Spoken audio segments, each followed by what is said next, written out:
আশা করি তোমরা সবাই অনেক ভালো আছো, সুস্থ আছো, আমরাও ভালো আছি। আজকে হচ্ছে মঙ্গলবার আর এখন সময় 10টা 8। তো এখন ছাদে যাচ্ছি জামা কাপড় গুঁড়াতে। সকালবেলা যে মিলে দিয়ে এসেছিলাম সেগুলো গুঁড়াবো, আর এই দুটো বেডশিট মিলবো।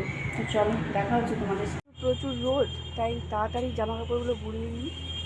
রোদে মানে যখন সেই স্নানটা মানে ভাত খাওয়ার পরে যাবো তখন তো একবারে পাঁপড় ভাজা হয়ে যাবে, তাই যে এখন গুঁড়াতে এলাম আর দুটো বেডশিট মিলে দিয়ে যাবো, ঠিক আছে? তো চলো আজকে সারাদিন কী করি না করি যতটা পারি তোমাদের সাথে ভিডিও শেয়ার করব, আর তোমরা ভিডিওটা দেখতে থাকো। আশা করি তোমাদের অনেক অনেক ভালো লাগবে। তো আজকে রান্না বাড়িতে নেই, নিমন্ত্রণ আছে এক জায়গায় বিয়ে বাড়ি, মানে বউ ভাত রিসেপশন যাই বলো না কেন, দিনের বেলায় হচ্ছে তাদের। তো কিন্তু আমি তো নিরামিষ খাচ্ছি এই মাসটা, আমি যাব না, মেয়ে তো যাবেই না। তো আমি আর আমার আর মেয়ের রান্না হবে, ঠিক আছে? চল পরে দেখাচ্ছি। আসলে ফোনটা কেটে দিলাম, এই যে অনলাইনে অর্ডার করেছি মেয়ে, নিয়ে এসেছি, ওই জন্য ফোন করছিল বলে ফোনটা কেটে দিলাম। তো চলো জামা কাপড়গুলো মিলে নিই, ওর বাবাকে পাঠিয়েছে আনি, ঠিক আছে? চলো। দেখো বন্ধুরা, নিবি অনেক দিন পরে আমার সাথে ভিডিও করতে এসছে। ওর আজকে ইচ্ছা হলো যে বলছে যে মা তোমার সাথে আমি ভিডিও করবো, অনেকদিন করিনি, তাই তো? নিবির দাঁতটা কিন্তু এখনও বেরোয়নি। তোমরা যারা আমার আগের ভিডিও দেখে তাতে দেখেছো দাঁতটা অনেকদিন ভেঙে গেছে। যে 12টা 43 আমাদের খাওয়া দাওয়া হয়ে গেছে। কি রান্না করছি আর তোমাদের সাথে শেয়ার করিনি। এত কারি পাতা এনেছি, দেখো তোমাদেরকে দেখাচ্ছি। বন্ধুরা কত কারি পাতা এনেছি, এবারে টাটকা টাটকা সতেজ। তো এটা আমার দরকার আছে, একটা কিছু বানাবো আর কি, ঠিক আছে? তো কী বানাচ্ছি না বানাতে সেটা পরে তোমাদেরকে কখনো শেয়ার করবো যদি কাজ হয়, ঠিক আছে? এটা খাওয়ার নয়, তো এটুকু বলতে পারি। চলো, বলছি যে কারি পাতাটা খাওয়া যায়, কিন্তু আমি খাওয়ার জন্য বানাবো না, একটা রেমেডি মতো বানাবো, সেটা পরে যদি কখনো আমার কাজ হয় তো তোমাদের সাথে শেয়ার করবো, ঠিক আছে? তোমরা যদি জানতে চাও তো, না হলে না। ও বোঝা চোখে সব কিছু বলা আবার ভালো, তাই না? ও বোঝা চোখে বললে আবার খারাপ হয়, তো বলবো না। এখন ছাদে যাচ্ছি, সেই যে বেডশিট দুটো মিলে নিয়েছিলাম সেগুলো গুঁড়াতে, আর ওদের শুকিয়ে গেছে, আজকে প্রচুর গুমোট।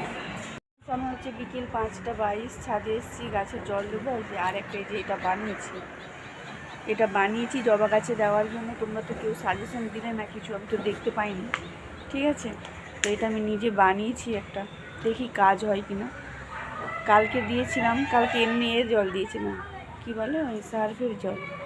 আজকে এটা অনেক কিছু মিশিয়ে দিয়েছি, এবার কতটা কি কাজ হয় দেখি। তখন গাছগুলোকে জল দিতে হবে, আগে জল দিয়ে দিই, তারপর এটা দেবো।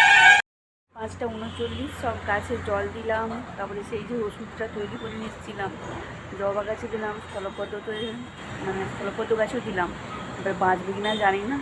সেই জবাটা মনে হয় কি লক্ষ্মী জবা যেটা বলে, সেটা মানে মরে গেছে, ওই পোকাতেই শেষ করে দিয়েছে। ছোটো ছোটো পাতা গজিয়েছিল, এখন আবার দেখি সেগুলো শুকিয়ে গেছে, মনে হয় নেই আর।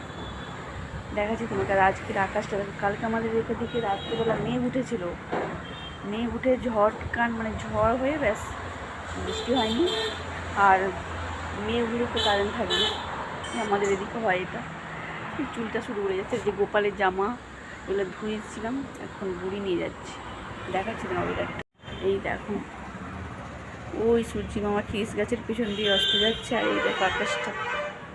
আর এই যে আমার ছাদে সব জল টল দেওয়া কমপ্লিট, ঠিক আছে? তো চলো পরে দেখা হচ্ছে। এখানে দেখো বিকেলবেলা 3 খুদে খেলছে। আমার ছেলে হচ্ছে হেড, আর এটা আমার জায়ের মেয়ে, আর এটা একটা পাড়ার মেয়ে ছেলে। ওরা খেল দিয়েছে চিরকুট নিয়ে, ওই যে টোন পেপার সিজার না কি বলে না, ওইরকম ওর চিরকুটের নাম লেখা আছে, যার হচ্ছে তাই সে একটা করে চিরকুট বাঁচতিছে, অনেক চিরকুট লিখছে। এটা হচ্ছে স্মার্ট ওয়াচ, তারপরেরটা ছিল স্মার্ট ওয়াচ, তারপরেরটা হচ্ছে চক। হাতের লেখা আমার ছেলে মোটেই ভালো নয়, রাজ্যের বানান ভুল করে, বলে বলে ধরেও লিখতে বলেও কথা শুনে না, মানে পড়াশোনাটা ওর কাছে একটা জোর চাপের ব্যাপার, বুঝলে বন্ধুরা? তাই বলে ওরকম হাতে লেখা, আর মাঝে মাঝে হাই হাই করতেছে, হ্যালো গাইজ করতেছে, এরকম হেসে গড়াগড়ি খাচ্ছে 3জন। সকালবেলাও ঠিক ওরা স্কুল থেকে এসে চলেছে, আর এখন তো স্কুল ছুটি, ছেলে বাড়িতেই থাকে, ব্যাস ওদের। আজকের ব্লগটা এই পর্যন্ত ভালো লেগে থাকলে অবশ্যই লাইক কমেন্ট করে, অবশ্যই সাবস্ক্রাইব করে ভাইরাল সুস্থ দেখা হচ্ছে নেক্সট একটা ব্লগে।